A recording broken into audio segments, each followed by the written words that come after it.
Good day guys and welcome to another episode of Riding in Tandem.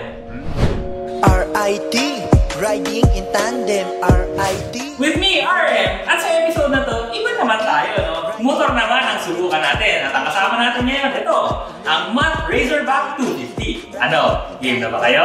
Tara na!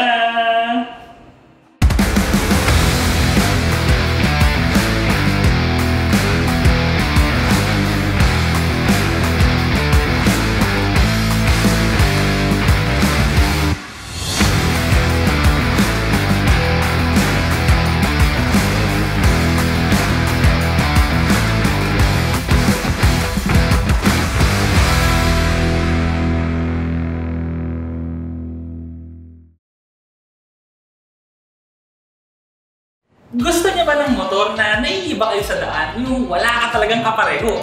Ito, tamang-tama sa inyo ang Razorback. Imagine niyo, no, classic yung itsura niya, pero parang enduro siya, na scrambler, na hindi mo maintindihan, pero ang importante kasi dito, wala kasi talaga siyang katulad sa daan. Sumama nga kami sa Gentleman's Ride ngayong 2024, pero talagang wala akong kapareho. Oh, ang galing, di ba? Dito sa unahan, classic yung itsura kasi dito pa lang sa ilaw, di ba? Simple, bilog, halogen na headlamps, pero ang last ng dating niya, hindi siya ganun kalaki. Pero ito, tingnan mo, ang taba-taba ng forks tapos gold pa, kaya kahit malayo ka, pag nakita mo pa lang, parang, uy, anong motor ba yan? Ginto ah! Tapos ang taba-taba siya, tingnan nyo, inverted na to.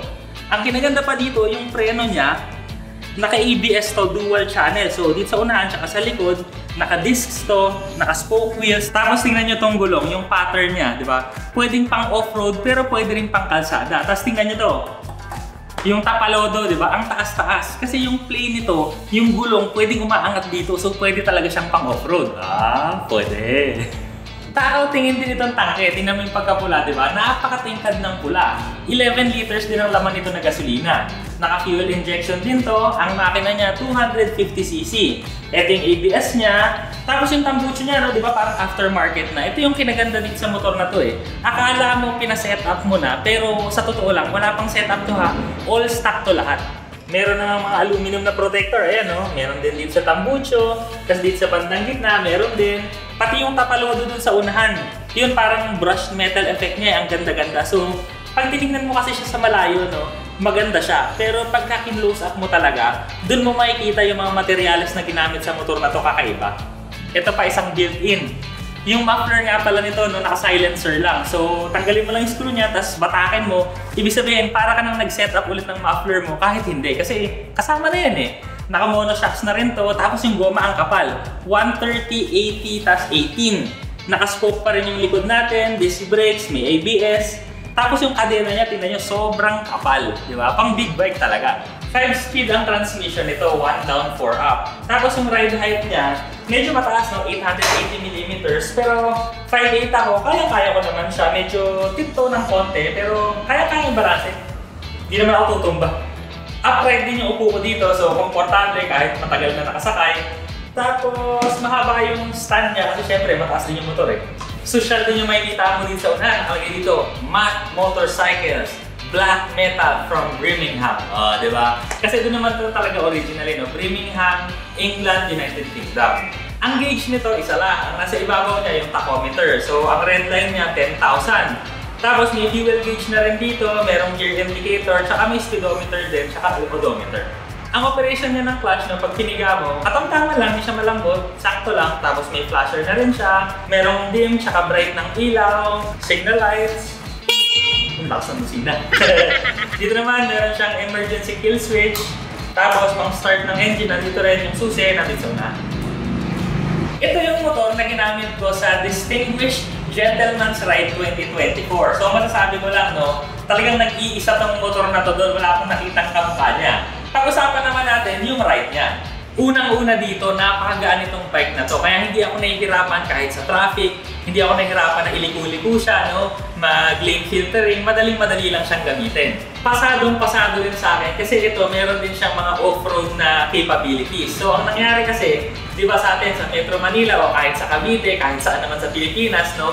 Sira-sira yung daan. Kaya nag-shine talaga ito, yung suspension niya. Ang nangyari kasi kahit sa mga humps, kahit sa lubak-lubak, sa inyong mga taga dito sa Cavite, kung alam niyo yung daang hari.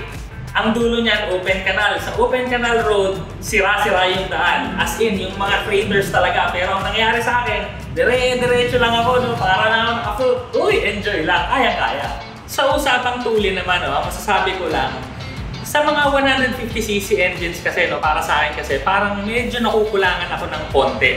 Pero ito kasi naka 250cc engine siya. So, pag sa city driving, kahit sa mga provincial roads, yung overtaking power nito nandun. So, kayang-kaya mong mag-overtake nang walang kahirap-hirap. Kaso, hindi ko pa siya na-testing ng may backride. Pero, parang yung motor kasi na to, hindi siya design para sa may backride. Kasi kung mapapansin nyo, yung upuan niya sa likod, medyo maliit lang talaga yung upuan. So, makakapagsakay ka ng backride, pero feeling ko pang malapitan lang. Ito talaga pang mga suplado. Pero hindi bad thing yun, lalo na sa inyong may mga asawa. Sabihin nyo na sa asawa nyo, tignan mo naman yung motor na bibiling ko. Hindi ako makakapag-backride dito. Ako lang talaga sasakay, di ba? Ayos, safe ka. Ang shifter naman ito, parating na ikisama, so wala siyang mga missed shifts. Madali lang hanapin yung neutral. Sa braking naman, malakas yung preno, tsaka dahil nga may ABS, sure na kahit medyo makapiga mo siya ng malakas, hindi ka naman tatambling. Napakagwapong motor talaga, di ba? Sobrang gwapo, classic, meron siyang off-road capabilities, sobrang forma, walang kamukha sa daan. So kung yun yung hanap nyo, saktong-sakto sa inyong Matt Razorback 250. Ano, gusto nyo na rin ba? Punta na lang kayo sa pinakamalapit na Matt sa inyo. Maraming salamat sa panonood. Sana nag-enjoy kayo sa video na to. Next video na! RIT, riding in tandem. RIT, riding in tandem. RIT, riding in tandem. Siksik na impormasyon mula kay RM at Elaine. RIT, riding in tandem. RIT,